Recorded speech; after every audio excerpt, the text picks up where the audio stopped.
नमस्कार दोस्तों। हर दिल अजीज अटल बिहारी वाजपेयी अगर आज देश के प्रधानमंत्री होते और हरदीप पुरी का ये कांड सामने आता तो क्या होता दोस्तों? इस सवाल का जवाब मैं भी जानता हूं, आप भी जानते हैं और बीजेपी का हर सदस्य भी जानता है। मगर वो दौर कुछ और था दोस्तों। 2014 के बाद पार्टी का चाल चरित्र चेहरा बदला है। उसकी सामाजिक मूल्य वे बदले हैं और उसके साथ पॉलिटिकल मोरालिटी की परिभाषा भी बदली है। कोई कितना भी जोर लगा ले दोस्तों, हरदीप पुरी का इस्तीफा नहीं होगा। और मेरी बात को गौर से सुनना, हरदीप पुरी का इस्तीफा नहीं होना मेरी नज़र में एक ब्लेसिंग इन डिस्गाइज होगा। अभी बेशर्मी और निर्लजता की अति नहीं हुई है दोस्तों। अभी पाप का घड़ा नहीं भरा है। अभी अनैतिकता की जो हदें हैं वो पार नहीं हुई है।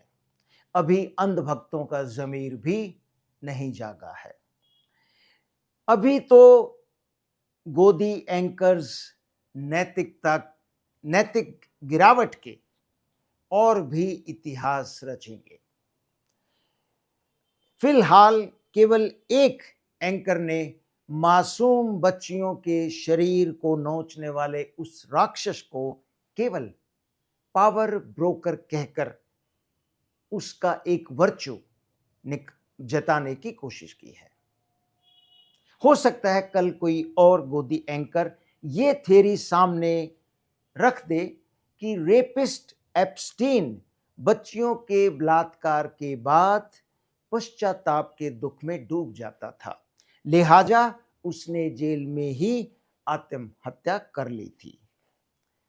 कहावत है ना, excess of everything is very bad. एक दिन जरूर आएगा कि people will feel sick of these गोदी एंकर्स। वो दिन अभी नहीं आया है। वो अभी तक लोगों को इन्हें देखकर इतनी कौफ्त नहीं हुई है। लेकिन जिस राह पर ये गोदी एंकर्स अग्रसर हैं, एक दिन वो आएगा जब लोग इनका चेहरा देखना भी पसंद नहीं करेंगे। तो इन्हें करने दीजिए दोस्तों। तब तक बदलाव संभव नहीं होगा जब तक अंधभक्तों का ज़मीर नहीं जाग जाता। आफ्टर ऑल बीजेपी की असली ताकत ये अंधभक्त तो हैं ही। आपने पिछले दिनों देखा होगा यूजीसी एक्ट आया था, तो कुछ दिनों के लिए इनका ज़मीर अचानक जाग उठा था। क्या किया था इन्होंने? पीएम मोदी जिनकी ये पूजा करने का पाखंड करते हैं, उनको भी सोशल मीडिया पर सरेआम इन लोगों ने गालियां दी थी। हिंदू धर्म के सबसे बड़े ठेकेदार होने का दावा करने वाले इन अंधभक्तों ने यहां तक धमकी दी थी कि अगर यूजीसी एक्ट 2026 वापस नहीं हुआ तो ये लोग इस्लाम धर्म भी ग्रहण कर सकते हैं। इन लोगों का ज़मीर जागना बहुत जरूरी है।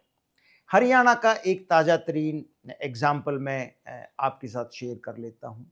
राजकुमार सैनी को सब जानते हैं दोस्तों, बीजेपी के एमपी हुआ करते थे। 2016 में उसने हरियाणा में जाटों को गालियां देनी शुरू की थी और 35 बनाम 1 का वो जहरीला नैरेटिव उसकी नींव रखी थी। उसके जातीय नफरत के एक तरह से बीज बोए थे इसने। उस वक्त क्या किया था दूसरी जातियों ने, खासकर ब्राह्मण्स और ठाकुर्स ने? ब्राह्मण्स ने उन्हें भगवान परशुराम का फरसा प्रदान कर उनका सम्मान किया था, अभिनंदन किया था राजकुमार सैनी का कि उसने जाटों को गालियां देके बहुत बढ़िया काम किया है। वही राजकुमार सैनी आज जब ब्राह्मण्स को जलील करने लगा तो ब्राह्मण्स का ज़मीर जागा और उन्होंने 36 बिरादरी की रट लगानी शुरू कर दी कि ये अकेले ब्राह्मण्स का अपमान नहीं कर रहा है, 36 बिरादरी का अपमान कर रहा है।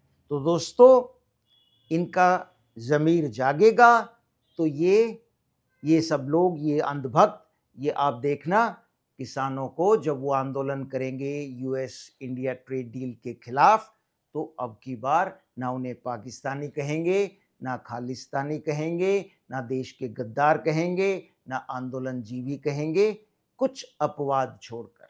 तो इन लोगों का ज़मीर जागना बहुत ज़रूरी है। निशिकांत दुबे, वो जो एमपी है बीजेपी का, सब जानते हैं उसका क्या रोल है। राहुल गांधी को हमेशा के लिए लोकसभा से बैन करवाना चाहता है। मैं तो कहता हूं वो जल्दी करे और उसके बाद जनता के बीच राहुल का जलवा देखे। दोस्तों, ये अति, ये एक्सेस, ये लिमिट क्रॉस करना कभी कांग्रेस ने भी किया था। इमरजेंसी में आपको याद होगा, इनका एक अध्यक्ष था देवकांत बरुआ, जिसने नारा दिया था Indira is India, India is Indira. वही काम बीजेपी के एमपीज कर रहे हैं। वो भी यही कह रहे हैं कि जो मोदी से सवाल करेगा वो देशद्रोही है, देश का गद्दार है, पाकिस्तानी है, खालिस्तानी है। उसी राह पर चल रहे हैं। जनता बीजेपी की इस चाल चरित्र चेहरे से जो आज नजर आता है उससे आजिज आ रही है, तंग हो रही है। उनकी सहन शक्ति को टेस्ट किया जा रहा है, लेकिन अभी जनता की वो सहन शक्ति थ्रेशोल्ड पर नहीं पहुंची है।